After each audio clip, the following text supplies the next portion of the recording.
الحمد لله وكفى وسلام على عباده الذين اصطفى أما بعد فأعوذ بالله من الشيطان الرجيم بسم الله الرحمن الرحيم وأحل الله البيع وحرم الربا وقال تعالى في مقام آخر يا أيها الذين آمنوا لا تأكلوا أموالكم بينكم بالباطل إلا أن تكون تجارة وقال النبي صلى الله عليه وسلم في مقام آخر التاجر الصدوق مع النبيین والصدیقین والشہداء۔ یا رب دل مسلم کو زندہ تمنا دے، یا رب دل مسلم کو زندہ تمنا دے، جو قلب کو گرما دے، جو روح کو تڑپا دے، پھر اس وادی پارا کے ہر ذرے کو چمکا دے، پھر اس وادی پارا کے ہر ذرے کو چمکا دے، پھر ذوق تماشا دے، ذوق تقاضا دے، محروم تماشا کو دیجئے بنا دے، جو کچھ دیکھا ہے میں نے اوروں کو بھی دکھا دے، ان بھٹکے آہوں کو سوئے حرم لے چل، اس شہر کے خوگر کو پھر وسعت صحرا دے۔ محترم سامعین، میں نے آپ حضرات کے سامنے خطبے کے اندر دو آیت کریمہ تلاوت کی ہے کہ پہلی آیت کریمہ ہے احل اللہ البیع وحرم الربا، کہ اللہ تبارک و تعالیٰ نے تمہارے لیے بے کو، خرید و فروخت کو حلال قرار دیا ہے، اور ربا یعنی سود اور بیاج کو حرام قرار دیا ہے۔ اور دوسری آیت کریمہ ہے یا ایھا الذین آمنوا لا تأکلوا اموالکم بینکم بالباطل الا ان تکون تجارتا، کہ اے ایمان والو تم آپس میں ایک دوسرے کے مال کو ناجائز طور پر، باطل طریقے کے طور پر مت کھاؤ، مگر یہ کہ وہ خرید و فروخت کے طور پر ہو۔ اور میں نے ایک حدیث کریمہ آپ کے سامنے تلاوت کی جو ہے کہ التاجر الصدوق مع النبیین والصدیقین والشہداء، کہ نیک تاجر، سچا تاجر یہ قیامت کے دن انبیاء، شہداء اور صدیقین کے ساتھ ہوں گا۔ اللہ تبارک و تعالیٰ نے جب حضرت انسان کو بنایا تو اللہ تبارک و تعالیٰ نے انسان کی پہلی قیام گاہ اور پہلا وطن جنت کو بنایا۔ جنت میں انسان کو نہ کھانے کی فکر تھی، نہ کمانے کی فکر تھی، وہ پیاس سے بے فکر تھا۔ لیکن جب اللہ تبارک و تعالیٰ نے اسے دنیا میں بھیجا تو اللہ تبارک و تعالیٰ نے فرمایا وَلَقَدْ مَكَّنَّاكُمْ فِي الْأَرْضِ وَجَعَلْنَا لَكُمْ فِيهَا مَعَايِشَ، کہ ہم نے زمین کو تمہارے لیے ٹھہرنے کا ٹھکانہ بنایا ہے، اور زمین میں ہم نے تمہارے لیے کمائی کے ذریعے رکھے ہیں۔ یعنی یہ آیت کریمہ یہاں پر دلالت کرتی ہے کہ اللہ تبارک و تعالیٰ نے جب انسان کو اس دنیا میں بھیجا تو دنیا میں بھیجنے کے ساتھ اللہ تبارک و تعالیٰ نے کمائی کے ذریعے بھی رکھے ہیں، اور انسان کے ساتھ میں بہت سی ضروریات ایسی لگا دی ہے کہ جس کی بنا پر انسان کو کھانا اور کمانا پڑتا ہے۔ کوئی بھی انسان ہو وہ کھانے اور کمانے سے بے فکر نہیں ہے، ہر انسان کو کمانا پڑے گا۔ اور اللہ تبارک و تعالیٰ نے جو ہمیں مذہب دیا ہے جنہیں ہم دین اسلام کہتے ہیں، ایک عالمگیر مذہب ہے کہ اسلام یہ ہمارے ہر ایک موقع پر، ہر ایک فیلڈ میں، ہر ایک شعبے میں ہماری رہنمائی کرتا ہے۔ زندگی کا کوئی شعبہ، زندگی کا کوئی موقع ایسا نہیں ہے کہ جہاں پر اسلام ہماری رہنمائی نہ کرتا ہو۔ اب یہاں پر یہ ہے کہ جب ہم دنیا میں ہیں اور ہمیں اپنا پیٹ بھرنے کے لیے کمانا پڑتا ہے تو اللہ تبارک و تعالیٰ نے کمائی کے اصول بیان فرما دیے ہیں کہ اللہ تبارک و تعالیٰ نے فرمایا کہ اس دنیا کو ہم نے پیدا کیا ہے اور ہم نے آسمانوں سے تمہارے لیے رزق اتارا ہے، اور شخص کو اس کا رزق ملتا رہے گا، لیکن رزق کے ملنے کے طریقے مختلف ہوں گے۔ اب رزق کے ملنے کے جو مختلف طریقے ہیں تو ان میں سب سے بہتر اور سب سے افضل طریقہ جو ہے تجارت ہے، جسے بزنس کہتے ہیں، کہ سرکار دو عالم صلی اللہ علیہ وسلم نے ایک حدیث کے اندر فرمایا کہ علیکم بالتجارت فإنها تسعد اعشار الرزق، کہ تم پر تجارت یعنی خرید و فروخت کر کے کمائی حاصل کرنے کو لازم قرار دیا گیا ہے، اس لیے کہ رزق کے 10 حصوں میں سے 9 حصے یہ تجارت کے اندر ہے۔ یعنی اللہ تبارک و تعالیٰ نے تجارت اور بزنس کے اندر بڑی برکت رکھی ہے کہ جو شخص تجارت اور بزنس کو اپناتا ہے اللہ تبارک و تعالیٰ اس کے رزق میں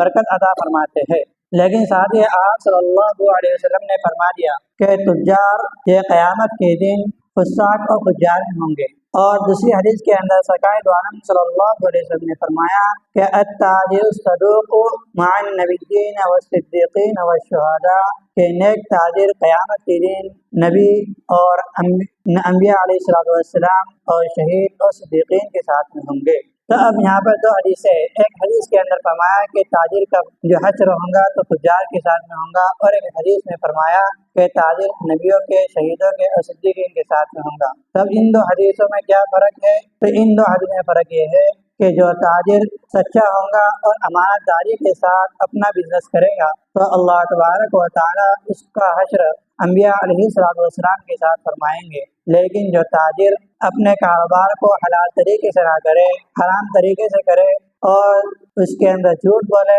لوگوں کو دھوکہ دے، تو اللہ تبارک و تعالیٰ اس کا حشر فجار اور فجار کے ساتھ فرمائیں گے۔ اللہ تبارک و تعالیٰ ہماری اس سے حفاظت فرمائیں۔ اور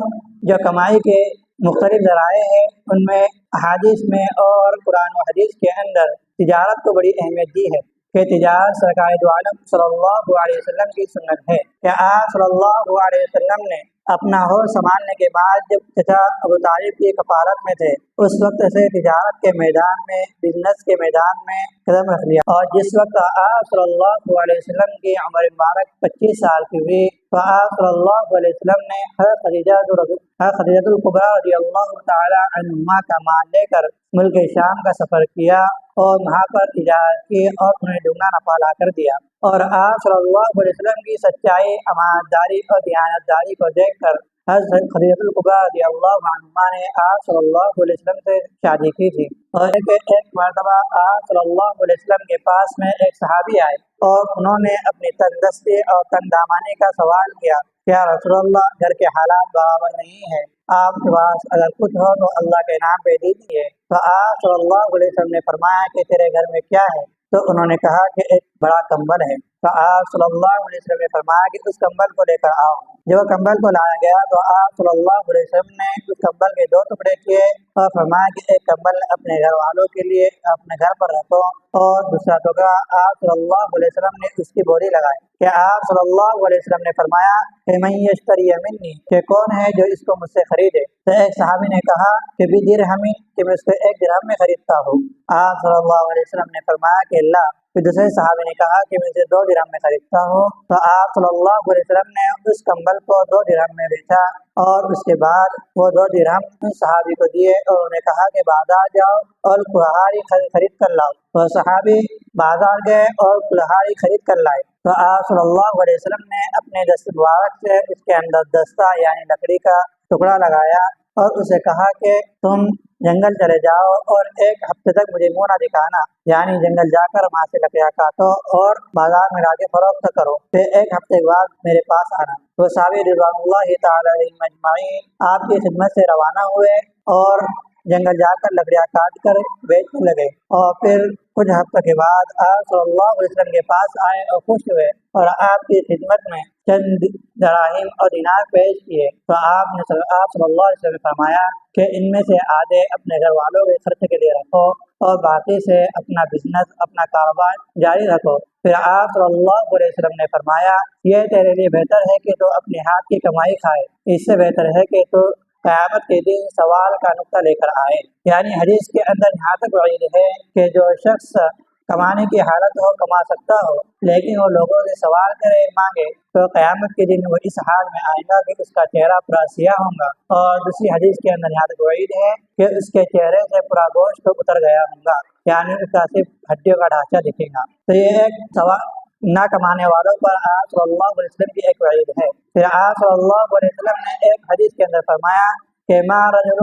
احد قط طعاما، کہ کسی آدمی نے اس سے بہتر کھانا نہیں کھایا کہ وہ اپنی ہاتھ کی کمائی سے کھائے۔ پھر آپ صلی اللہ علیہ وسلم نے فرمایا کہ اللہ تبارک و تعالیٰ کے نبی حضرت داؤد علیہ السلام اپنے ہاتھ کی کمائی کھایا کرتے تھے، یعنی حضرت داؤد علیہ السلام اپنے ہاتھ سے لوہے کی درہیں بناتے تھے اور ان زیروں پر اپنا گزارا کرتے تھے۔ یہاں پر آپ صلی اللہ علیہ وسلم نے فرمایا کہ اللہ کے نبی داؤد علیہ السلام اپنے ہاتھ کی کمائی کھایا کرتے تھے۔ تو یہ تجارت اور ہاتھ کی کمائی انبیاء علیہ السلام کی سنت ہے۔ اسی طرح موسیٰ علیہ السلام نے بھی 10 سال تک بکریاں چرائی ہے۔ ایک حدیث کے اندر عائشہ رضی اللہ تعالی عنہا فرماتی ہے کہ آپ صلی اللہ علیہ وسلم کو سب سے پسندیدہ عمل تجارت تھا۔ اور حضرت ابراہیم نخعی رحمۃ اللہ علیہ سے کسی نے پوچھا کہ 2 آدمی ہیں، ایک آدمی نوافل کے اندر نفل نمازوں میں مشغول ہوتا ہے اور ایک آدمی فرض نماز ادا کرنے کے بعد تجارت میں مشغول ہوتا ہے، تو ان دونوں میں کون افضل ہے؟ تو حضرت ابراہیم نخعی رحمۃ اللہ علیہ نے فرمایا کہ وہ شخص افضل ہے کہ جو اپنی فرض ادا کرنے کے بعد تجارت میں اپنے کاروبار کے اندر مشغول ہوتا ہے۔ اور اسی کو عبداللہ بن مسعود رضی اللہ تعالی عنہ نے سرکار دو عالم صلی اللہ علیہ وسلم کی حدیث نقل کی ہے کہ افضل الفریضۃ بعد الفرائض الکسب الحلال، کہ عبادتوں کے بعد میں سب سے افضل فریضہ جو ہے وہ کسب حلال ہے، اور یہ تجارت کو عبادت شمار کیا گیا ہے۔ اگر آدمی تجارت کو صحیح طریقوں پر ادا کرے تو اللہ تبارک و تعالیٰ اس کا حشر صدیقین اور انبیاء علیہ السلام کے پاس فرمائیں گے، لیکن اس کے لیے ہے کہ ہمیں چند اعمال کرنا پڑیں گے۔ سب سے پہلی چیز یہ ہے کہ ہمیں اپنی نیت درست کرنا پڑے گی کہ حضرت عمر فاروق رضی اللہ تعالیٰ عنہ فرماتے ہیں کہ انما الاعمال بالنیات وانما لکل امرئ ما نوی، کہ تمام اعمالوں کا دار مدار نیت پر ہے، اور ہر آدمی کے لیے وہی ہے کہ جس کی اس نے نیت کی ہو۔ اگر ہم تجارت اور بزنس اور کاروبار کریں اور اس کے اندر ہماری نیت یہ ہو کہ ہم اس کاروبار کے ذریعے حلال کمائی حاصل کر ہمارے گھر والوں کا حلال کمائی سے پیٹ بھریں گے اور اپنے معاشرے اور سوسائٹی کے جو مسائل ہیں انہیں حل کریں گے، تو اللہ تبارک و تعالیٰ اس کو اس کمانے کا بھی ثواب عطا فرمائیں گے۔ دوسری بات یہ ہے کہ تجارت یہ انبیاء علیہ السلام کی سنت بھی ہے، اور صحابہ اکرام رضی اللہ تعالیٰ علیہم اجمعین نے بھی تجارت کے پیشے کو اپنایا ہے کہ حضرت صدیق رضی اللہ عنہ کپڑے بیچا کرتے تھے، اور حضرت عمر فاروق رضی اللہ عنہ عطر اور ریشم کے کپڑوں کی تجارت کیا کرتے تھے، اور اسی طرح حضرت سعد قرظی رضی اللہ عنہ جو مسجد قباء کے مؤذن تھے، وہ ایک قرض کہ ایک درخت آتا ہے جسے قرض کہتے ہیں، اور اس کے پتوں کا رنگ بنا کر اس زمانے میں کپڑوں کا رنگا جاتا تھا، تو وہ اس پتے کو بیچا کرتے تھے۔ تجارت کا پیشہ، کاروبار کا پیشہ یہ انبیاء علیہ السلام اور صحابہ رضوان اللہ تعالی مجمعین کا ہے، لیکن اس کے ساتھ یہ ہے کہ ہم سب سے پہلے اپنی نیت کو درست کریں، اس کے بعد ہم اپنی لالچ کو ختم کریں، حسد کو ختم کریں۔ اگر ہمارے اندر لالچ اور حسد ہوں گا تو ہم کبھی ترقی نہیں کر پائیں گے۔ اس لیے ہے کہ ہم سچائی کو اپنائیں، کہ ہم جو مال بیچیں تو سچ بول کر بیچیں، اور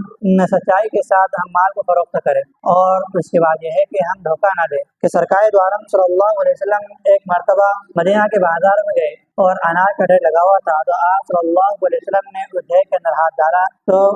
اندر اس اناج کے ڈھیر کے اندر گرے پن کو پایا، تو آپ صلی اللہ علیہ وسلم کہ من غش فلیس منا، کہ جو دھوکہ دے وہ ہم میں سے نہیں۔ اور پھر آپ صلی اللہ علیہ وسلم کی حدیث کے مطابق یہ ہے کہ جھوٹی قسم کھا کر اپنے مال کو فروخت نہ کرے۔ ایک حدیث کے اندر آپ صلی اللہ علیہ وسلم فرمایا کہ صلاۃ لا یکلمهم اللہ ولا ينظر الیہم، کہ تین قسم کے آدمی ایسے ہیں کہ اللہ تبارک و تعالیٰ قیامت کے دن نہ ان سے بات کریں گے، نہ نظر رحمت سے ان کو دیکھیں گے، اور نہ ان کی مغفرت فرمائیں گے۔ صحابہ اکرام رضی اللہ تعالیٰ عنہ مجمعین ڈر گئے اور فرمایا کہ یا رسول اللہ وہ لوگ تو ہلاک ہو گئے، وہ لوگ کون ہیں؟ تو آپ صلی اللہ علیہ وسلم نے فرمایا کہ وہ تین ہیں۔ نمبر ایک، اپنا پیجامہ ٹخنوں سے نیچے لٹکانے والا، کہ جو شخص اپنا پیجامہ ٹخنوں کے نیچے لٹکاتا ہے تو اللہ تبارک و تعالیٰ اس کو نظر رحمت سے نہیں دیکھیں گے اور نہ اس کی مغفرت فرمائیں گے۔ اور دوسرا شخص جو احسان کر کے احسان کو جتائے، تو اس لیے ہمیں چاہیے کہ اگر ہم نے کسی پر احسان کیا ہے تو ہم احسان کو نہ جتائیں۔ اور تیسرا شخص ہے کہ جو بات بات پر جھوٹی قسم کھائے، تو اس لیے ہمیں چاہیے کہ ہم اپنے مال کو فروخت کرنے کے لیے جھوٹی قسمیں نہ کھائیں۔ اور یہ ہے کہ آخر میں پیغام یہ ہے کہ آج دنیا ترقی سے تبدیل ہو رہی ہے، کہ پہلے ایسا تھا کہ صدی در صدی کے بعد میں حالات بدلتے تھے، لیکن اب سالوں کے اندر، مہینوں کے اندر دنیا ترقی کر رہی ہے، ٹیکنالوجی کا دور آ گیا ہے، تو اس لیے ہمیں چاہیے کہ ہم اس ٹیکنالوجی کے دور میں ہم اس نئی ٹیکنالوجی سے فائدہ اٹھائیں، اور جو نئے طرح کے بزنس ہو رہے ہیں تو ان کے اندر بھی ہم ہاتھ ڈالیں اور ہم تجارت کے اندر آگے بڑھیں۔ کہ حضرت عمر فاروق رضی اللہ عنہ اپنے عہد خلافت کے اندر ایک مرتبہ بازار میں آئے، تو آپ رضی اللہ عنہ نے دیکھا کہ مدینہ کے بازار کے اندر، مدینہ کے باہر کے لوگ یہ چیزوں کو فروخت کر رہے ہیں اور بازاری کر رہے ہیں۔ تو عمر فاروق رضی اللہ عنہ نے افسوس کا اظہار کیا اور فرمایا اگر ایسا ہی حال ہوا تو ایک دو وہ آئیں گا کہ تمہارے مارکیٹ پر، تمہارے مال و دولت پر یہ لوگ قبضہ کر لیں گے، دوسرے لوگ قبضہ کر لیں گے، اور تمہاری نسلیں، تمہارے بچے ان کے ہاں کام کریں گے اور تمہاری عورتیں ان کے ہاں غلامی کریں گی۔ تو آج کا تو وہی آ گیا ہے کہ ہم نے اسلامی طریقے کے مطابق تجارت کو، بزنس کو چھوڑ دیا ہے، ہم نے دھوکہ بازی کو اور فراڈ کو ہم نے اپنے بزنس کے اندر لا لیا ہے، اور اسلامی طریقے سے ہم دور نکل گئے ہیں۔ تو اس وجہ سے ہمارے ہاتھ سے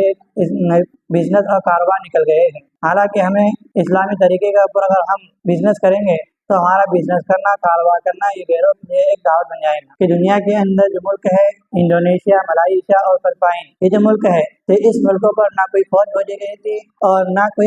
نہ دعوت کا دستہ بھیجا گیا تھا، نہ کوئی جماعت بھیجی گئی تھی کہ جن کی بنا پر ان کو اسلام کی دعوت دی جائے۔ وہاں پر اسلام جو پھیلا ہے تو یہ نیک تاجروں کے ذریعے بھیجا ہے کہ صحابہ رضوان اللہ تعالی اجمعین اور تابعین کی جماعت وہاں پہ تجارت کے لیے گئی، وہاں کے بازاروں کے اندر انہوں نے دکانیں لگائی تو صحابہ اور تابعین کے اخلاق کو دیکھ کر ان لوگوں نے اسلام کو قبول کیا۔ تو اس لیے ہمیں چاہیے کہ ہمارے اعمال سے غیر متاثر ہو تو،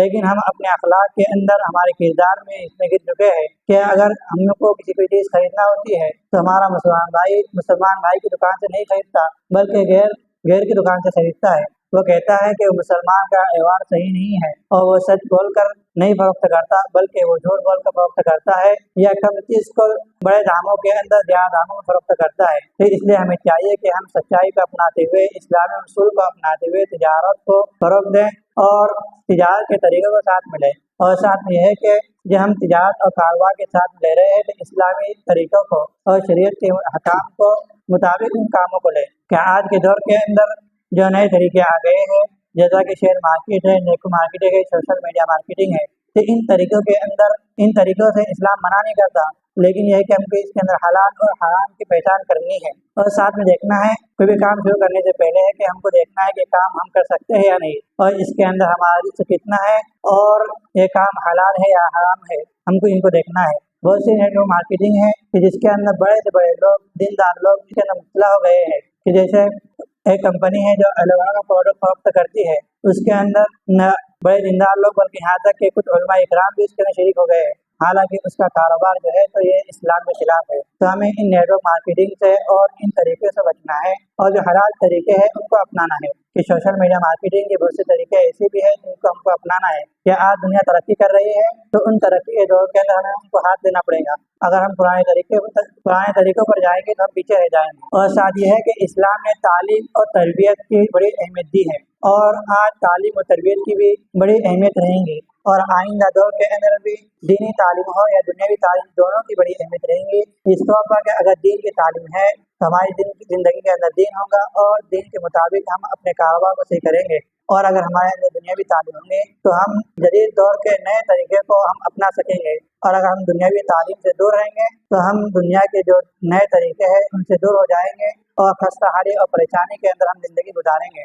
اور ہمارے معاشی مسائل، سماجی اور سوسائٹی مسائل حل کرنے کے بجائے مزید پیچیدہ ہوتے جائیں گے اور مسلمان غربت کے اندر حد نگاہ سے گرتا جائیں گا۔ تو اس لیے ہمیں چاہیے کہ ہم اپنے کاروبار کو آگے بڑھائیں اور سماجی معاشی مسائل کو سپورٹ کرتے ہوئے ہم اپنے سماج کو، اپنی سوسائٹی کو ساتھ ان کا تعاون کریں اور ان کو اوپر لائیں۔ وآخر دعوانا الحمدللہ رب العالمین۔